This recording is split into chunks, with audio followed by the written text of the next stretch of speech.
નમસ્કાર, જય મહાદેવ. મારું નામ ડૉક્ટર પ્રતીક્ષા ત્રિવેદી છે. હું ગ્રાહક સુરક્ષા તકરાર નિવારણ કમિશનની અંદર હાલ ઇન્ચાર્જ પ્રમુખ તરીકે મારી ફરજ બજાવું છું. 24મી ડિસેમ્બર રાષ્ટ્રીય ગ્રાહક સુરક્ષા દિવસ તરીકે ઉજવાઈ રહ્યો છે. આ દિવસની અંદર 8 દિવસનું સપ્તાહ સરકાર દ્વારા અને મંડળો દ્વારા ઉજવાઈ રહ્યું છે.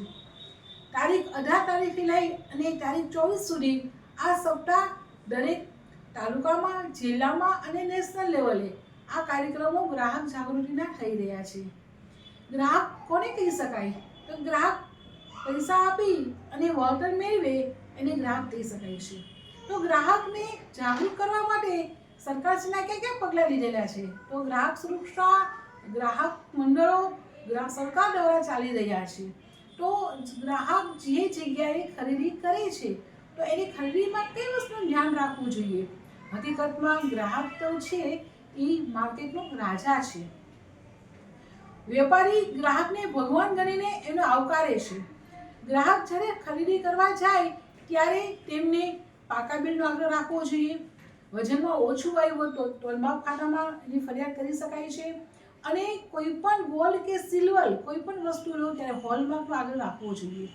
ગ્રાહક જ્યારે માર્કેટમાં કોઈ પણ જગ્યાએ ખરીદી કરવા જાય છે ત્યારે એને એવું લાગે કે વજનમાં ઓછું છે તો ક્યાં ફરિયાદ કરી શકાય કે તોલમાપ ખાતામાં ફરિયાદ કરી શકાય. કોઈ ખોરાક સુધીમાં ભેળસેળ જોવા મળે તો આ ભેળસેળ થઈ હોય તો ફૂડ એન્ડ ડ્રગ્સમાં ફરિયાદ કરી શકાય. ગ્રાહક જ્યારે કોઈ પણ જગ્યાએ છેતરાય છે ત્યારે એને એનો ન્યાય મેળવવા માટે એમને ગ્રાહક ક્યાં ફરિયાદ કરી શકે? તો કે આ ફરિયાદ ગ્રાહક તાલુકામાં મામલતદાર સાહેબે ફરિયાદ કરી શકે છે, જિલ્લા કક્ષાએ જિલ્લા પોલીસ અધિકારીને ફરિયાદ કરી શકે છે, તોલમાપ ખાતાને કરી શકે છે, ફૂડ એન્ડ ડ્રગ્સ વિભાગને કરી શકે છે. આ ઉપરાંત સરકાર દ્વારા ચાલતા માન્ય મંડળોને પણ ફરિયાદ કરી શકે છે. ગ્રાહક જ્યારે ખરીદી કરી અને જ્યારે પરેશાન ઊભી થાય ત્યારે આવા ગ્રાહક સુરક્ષા મંડળો દ્વારા ફરિયાદ કરવામાં આવે છે. પણ આવી ફરિયાદો ગ્રાહક સુરક્ષા મંડળ દ્વારા પણ જો સમાધાન ન થાય તો આગળ કઈ જગ્યાએ જઈ શકાય? તો ગ્રાહક સુરક્ષા કોર્ટ જે ગ્રાહકોને લગતા જે કઈ કાયદાઓ છે એના લગતા ગ્રાહકોને ન્યાય મળે એવા પ્રયત્ન કરી રહી છે. તો આ ગ્રાહક સુરક્ષા કોર્ટ જે છે એની એક આખી પેનલ બેસે છે. પેનલની અંદર 2 સભ્યશ્રીઓ હોય છે અને એક રિટાયર્ડ ડિસ્ટ્રિક્ટ જજ સાહેબો હોય છે. આને પ્રમુખ તરીકે ઓળખાઈ શકાય છે. આવી રીતે આખી પેનલ ગ્રાહક સુરક્ષા કોર્ટની અંદર ગ્રાહકોને લગતા કોઈ પણ પ્રકારના કેસીસો આવ્યા હોય તો આવા કેસીસનું એ સારું એવું નિરાકરણ આપે છે અને ન્યાય આપે છે. તો ગ્રાહક સુરક્ષા કોર્ટની અંદર કેવા પ્રકારના કેસીસો આવે છે? તો ગ્રાહક સુરક્ષા કોર્ટની અંદર મેડિકલ નેગ્લિજન્સી, મેડિક્લેમ, વીમા, general insurance, railway, bank, GB, online ખરીદી, આવા દરેક પ્રકારમાં ગ્રાહકના કોઈ પણ પ્રકારના કેસીસો હોય તો આ કેસીસો ગ્રાહક સુરક્ષા કોર્ટમાં દાખલ કરી શકાય છે. અને આ કેસીસને દાખલ કર્યા પછી પણ એમાં કોઈ એની ફી ભરવી પડતી નથી. વિના મૂલ્યે 50 લાખ રૂપિયા સુધી વિના મૂલ્યે એ ફરિયાદ કરી શકે છે અને ફરિયાદ દાખલ કરી શકે છે. આ ફરિયાદ ઘણી તો ઓનલાઈન પણ કરી શકાય છે. આ ઓનલાઈનમાં સરકાર દ્વારા ચાલતું ઈ દાખલ પોર્ટલ, આ પોર્ટલ દ્વારા ઓનલાઈન તમે ફરિયાદ કરી શકો છો. આ ઉપરાંત સરકારશ્રીએ એક ટોલ ફ્રી નંબર આપ્યો છે 1915 1915. કોઈ પણ વ્યક્તિને કોઈ પણ જગ્યાએ તકલીફ પડી હોય તો ચોક્કસપણે આ નંબર લગાવી અને તેનો ફરિયાદ કરી શકે છે અને ન્યાય મેળવી શકે છે. ગ્રાહકો કઈ જગ્યાએ છેતરાય છે? તો ગ્રાહકો જ્યારે માર્કેટની અંદર કોઈ પણ રીતે ખરીદી કરવા ગયા હોય તો ફ્રીજ છે, એસી છે, પંખા છે, એમાં કોઈ પણ પ્રકારની ખરાબી ઊભી થઈ હોય તો ચોક્કસપણે ફરિયાદ કરી શકે છે. આ ઉપરાંત બેંકને લગતી સર્વિસો હોય, રેલવે લગતી સર્વિસો હોય, એમાં પણ કોઈ સર્વિસમાં જો પૈસા આપીને વળતર મેળવ્યું હોય તો એ જગ્યાએ પણ એની ફરિયાદો કરી શકાય છે. ફરિયાદની અંદર ગ્રાહકો કઈ જગ્યાએ પરેશાન થાય છે? ઓનલાઈન ખરીદી. અત્યારના ગ્રાહક એ જાગૃત ગ્રાહક છે. ટેકનોલોજીનો દિવસે વિકાસ થઈ રહ્યો છે. તો આ વિકાસ દ્વારા ગ્રાહકો ઓનલાઈન પરચેસ અને ઓનલાઈન ખરીદી કરવા માંડ્યા છે. તો ઓનલાઈન ખરીદી કરવી સારી છે પણ શું ધ્યાનમાં રાખવું જોઈએ? તો કે ઓનલાઈન ખરીદી કરતી વખતે વેબસાઇટને ચકાસો, એની કંપનીને ચકાસો. જો વ્યવસ્થિત અને યોગ્ય હશે તો તમે ખરીદી કરેલા ચૂકવેલા પૈસાનું વળતર મેળવી શકશો અને આનંદ મેળવી શકશો. જો એમાં કંપની ફ્રોડ હશે, તમારી જે વેબસાઇટ ખોટી ખરાબ હશે, તો તમને ચૂકવેલા પૈસાનું નાનાનું વ્યય થશે, એનું તમને વળતર મળતું નથી અને વસ્તુ ખોટી ને ખરાબ આવી રહી છે. તો આવા સમયે તમે જ્યારે ખરીદી કરો ઓનલાઈન, ત્યારે આ બધી વસ્તુ ચકાસીને ખરીદી કરશો તો ચોક્કસપણે તમને ખરીદીનો આનંદ મળશે અને ખુશી મળશે. માટે મારા ગ્રાહકો, હું આપને નમ્ર વિનંતી કરું છું, જાગો ગ્રાહક જાગો. તમે જાગીને એ અવસ્થામાં ખરીદી કરશો તો ચોક્કસ તમે ચૂકવેલા પૈસાનું વળતર મેળવી શકશો. આ ઉપરાંત ટીવીની અંદર જાહેરાતો ખૂબ જ આવી રહી છે, લોભામણી જાહેરાતો. તો આ જાહેરાતોમાં ભ્રામિત જાહેરાતો હોય છે, જેવી કે powder, white tone powder, oil, cream, ત્યાર પછી તમારા હાઇટ વધારાનો તમે કમ્પ્લેન કરે છે. તો આવી બધી અલગ અલગ કેટલા લોભામણી જાહેરાતો આવતી હોય છે. તો મોટા ભાગના ગ્રાહકો વારંવાર સાબુની, સ્પ્રેની, કોઈ બી શેમ્પૂની આવી જાહેરાતો જોઈને એમાં લોભાઈ જાય છે અને એ પોતે વસ્તુ લેવા પ્રયત્ન કરી રહે છે. પણ હકીકતમાં જ્યારે વપરાશમાં લે છે, જ્યારે વસ્તુ આવે છે, ત્યારે જેને મગાવેલી હોય એવી વસ્તુ હોતી નથી. વપરાશતા કર્યા પછી એના ફેસમાં, સપોઝ એક્ઝામ્પલ આપું તો white tone powder, white tone cream, તો તમે વ્હાઇટ ટોન પાવડર કે ક્રીમ લગાડવાથી તમે રૂપાળા થઈ જતા, પણ તમને જાહેરાત આપીને તમને લોભામણી જાહેરાતો આપે, તમે ખરીદી લો છો.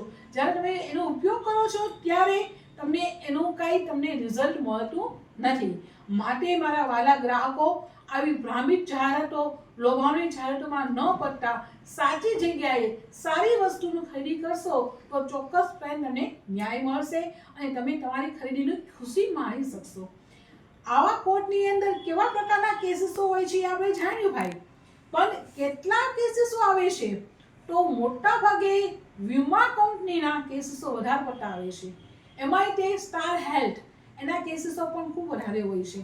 તો આવા કેસીસોની અંદર વર્ષની અંદર મિનિમમ અમારા 7 થી 8 હજાર કેસીસો આવતા હોય છે. આવા કેસીસો અમે દાખલ કરીએ છીએ, એની સામે અમે ન્યાય જજમેન્ટ આપવા માટે પ્રયત્ન કરી રહ્યા છીએ.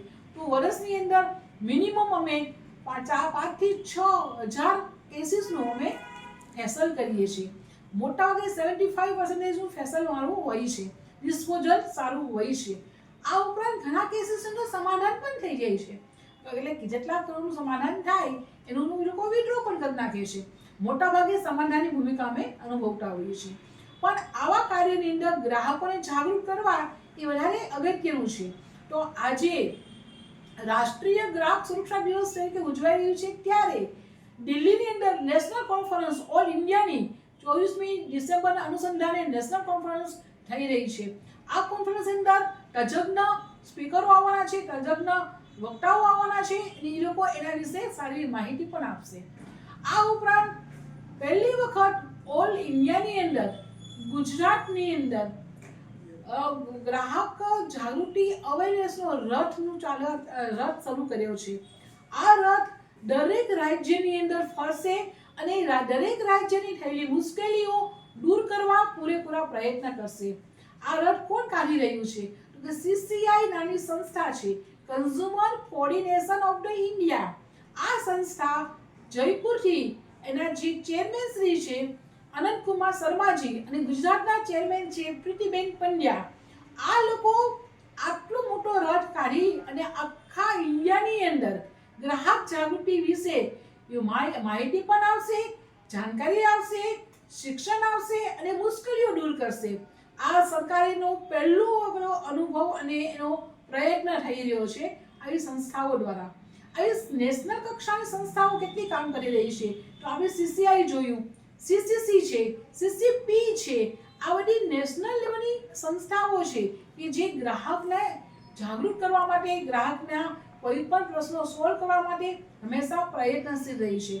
સરકારશ્રી ગ્રાહક સુરક્ષાના અવેરનેસ જાગૃતિ લાવવા માટે દરેક સ્કૂલની અંદર ગ્રાહક સુરક્ષા ક્લબ ચાલુ કરી છે. ગ્રાહક સુરક્ષા ક્લબ શું છે તો એ ગ્રાહક સુરક્ષા ક્લબ એ સ્કૂલની અંદર વિદ્યાર્થીઓને એને ગ્રાહકો વિશે જાગૃતિ લાવવા માટે આ ક્લબ ચાલુ કરી છે. આ ક્લબ સરકાર દ્વારા ચાલે છે અને મંડળોને મધ્યસ્થ રાખીને કામગીરી લે છે. સરકારે ગ્રાહક સુરક્ષા અને અવેરનેસ જાગૃતિ લાવવા માટે ધોરણ 10 ની અંદર, ધોરણ 11 ની અંદર એક પાઠ પણ મૂક્યો છે. એના અનુસંધાને સરકારશ્રીએ મંડળો દ્વારા ગ્રાહક સુરક્ષા ક્લબનું કામગીરી કરી રહી છે. ગ્રાહક સુરક્ષા ક્લબની અંદર વિદ્યાર્થીઓ જે છે એ ગ્રાહકોને લગતા વક્તૃત્વ સ્પર્ધા, નિબંધ સ્પર્ધા, ડ્રોઈંગ સ્પર્ધા, સ્લોગન સ્પર્ધા, હવે અલગ સ્પર્ધાઓ કરી અને એને જાગૃત કરે છે અને આવા પ્રોગ્રામો આપી અને વિદ્યાર્થીઓ પણ પોતે જાગૃત થાય છે. ઘણી સ્કૂલોની અંદર તમે જોશો તો ખૂબ જ સરસ મજાની વિદ્યાર્થીઓ ગ્રાહક સુરક્ષા એનું કેન્ટીન ચલાવે છે. કેવી વસ્તુ કેટલા પ્રમાણમાં વેચવી, કેટલી શુદ્ધતામાં વેચવી, કેટલા ભાવમાં વેચવી, આનું સંચાલન વિદ્યાર્થીઓ જ કરે છે. ગ્રાહક સુરક્ષા કેન્ટીન નામ આપેલું છે. એટલે આવી સ્કૂલો અને કોલેજોની અંદર ગ્રાહક સુરક્ષા ક્લબોનું સરસ રીતે કાર્ય થઈ રહ્યું છે. તો આ કાર્ય પાછળ કોનો ભાગ છે?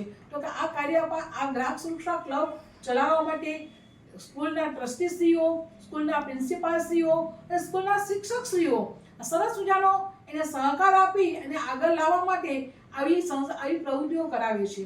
સરકાર, ગ્રાહક સુરક્ષા મંડળો અને ગ્રાહક સુરક્ષા કોર્ટ આ બધું સંકલનથી ગ્રાહકોને જાગૃતિ લાવવા માટે અને ન્યાય મેળવવા માટે હંમેશા તત્પર રહ્યું છે. માટે મારા ગ્રાહકોને હું હંમેશા વિનંતી કરીશ કે ગ્રાહકો તમે કોઈ પણ ખરીદી કરો તો જાગૃત અવસ્થામાં ખરીદી કરો. જો જાગૃત ગ્રાહક હશે તો સુરક્ષિત ગ્રાહક હશે. માટે જાગો ગ્રાહક જાગો, આ અમારું સ્લોગન છે અને દરેક વ્યક્તિ કોઈ પણ જગ્યાએ ખરીદી કરી શકે છે. 2019નો નવો કાયદો આવ્યો. એ કાયદામાં એક નવું સુવિધા મળી કે ગ્રાહક પેલા પોતાને જ્યાં રહેતો ત્યાં જ એની કમ્પ્લેન કરી શકતો કે ફરિયાદ કરી શકતો. હવે ગ્રાહક કોઈ પણ જગ્યાએ હોય, કોઈ પણ જગ્યાએથી પરેશાન થયો હોય તો ત્યાં બેસીને પણ ફરિયાદ કરી શકે છે. એટલે આ ગ્રાહક સુરક્ષા કાયદામાં પણ ઘણા સુધારા વધારા આવ્યા છે અને એ વધારાને આવકારીને ગ્રાહકને વધારે અને ખૂબ સરસ ન્યાય મળે એવા ગ્રાહક સુરક્ષા કોર્ટ પણ સરસ કામગીરી કરી રહી છે. સરકાર એને સહયોગ આપી રહી છે અને મંડળો પણ તમારી સાથે મધ્યસ્થ બનીને કાર્ય કરી રહ્યા છે. આમ ગ્રાહક સુરક્ષાને જાગૃત કરવા માટે, શિક્ષણ આપવા માટે અને ન્યાય મેળવવા માટે આ દરેક લોકોનું સંકલનથી કાર્ય થઈ રહ્યું છે. માટે મારા વહાલા ગ્રાહકો, તમે જાગો, તમારો ન્યાય મેળવો અને ન્યાય મેળવવા માટે અવાજ ઉઠાવો અને અવાજ ઉઠાવીને તમારો ન્યાય ચોક્કસપણે લો એવી અમારી એક મેસેજ છે, એક સંદેશ છે. ક્યારે અન્યાય સામે માથું ન ઝુકાવતા ન્યાય મેળવવા માટે હંમેશા પ્રયત્નશીલ રહેજો. આ કાર્ય આજે 24મી ડિસેમ્બર છે એટલે નહીં, પણ હર સાલ હર દિવસે આ કાર્યો થતા રહે છે અને એમાં દરેક વ્યક્તિઓ પોતાનો ભાગ ભજવીને સારું કાર્ય કરી રહી છે. માટે મારા વહાલા વિદ્યાર્થીઓ, મારા વહાલા ગ્રાહકો, હું આપને એક નમ્ર વિનંતી કરું છું કે ગ્રાહકો ખરીદી કરો, તમારું વળતર મેળવો અને ખુશી મેળવો અને તમે જે કંઈ ખરીદી કરો છો અને પૂરેપૂરો આનંદ મેળવો. બસ આટલું કહીને મારી વાણીને વિરામ આપું છું. જાગો ગ્રાહક જાગો, જાગો ગ્રાહક જાગો.